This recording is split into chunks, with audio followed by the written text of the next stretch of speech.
सांगली जिल्ह्यातील आटपाडी तालुक्यात धक्कादायक घटना समोर आली आहे. निंबोडे येथे कौटुंबिक वादातून एका महिलेचा खून झाल्याची घटना घडली आहे.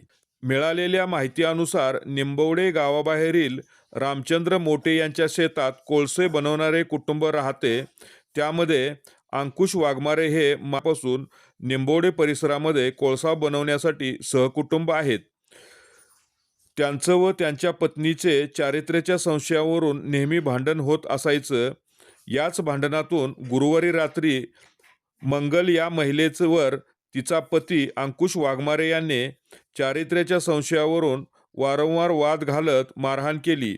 काल रात्री 10 वाजता पुन्हा वाद उफाळून आल्यानंतर आरोपीने लाकडाने मारहाण केल्याचा आरोप आहे. जवळच्याच खोपटात असणारे नातेवाईक यांनी घटनास्थळी मोबाईलच्या उजेडात ही घटना पाहिली असून आरोपी घटनास्थळावरून फरार झाला. जखमी अवस्थेत मंगल यांना तातडीने दवाखान्यात नेण्यात आले, मात्र डॉक्टरांनी त्यांना मृत घोषित केले. या घटनेची माहिती निंबवडेचे पोलीस पाटील यांनी पोलिसांना दिल्यानंतर पोलिसांनी मृतदेहाचा पंचनामा करून मृतदेह उत्तरीय तपासणीसाठी सरकारी दवाखान्यात पाठवला आहे व आरोपीच्या विरुद्ध मृत महिलेच्या भावाच्या तक्रारीवरून गुन्हा दाखल करून घेतला आहे. या प्रकरणी आटपाडी पोलीस ठाण्यात गुन्हा दाखल करण्यात आला असून आरोपीचा शोध सुरू आहे. या घटनेमुळे परिसरात हळहळ व्यक्त केली जात आहे.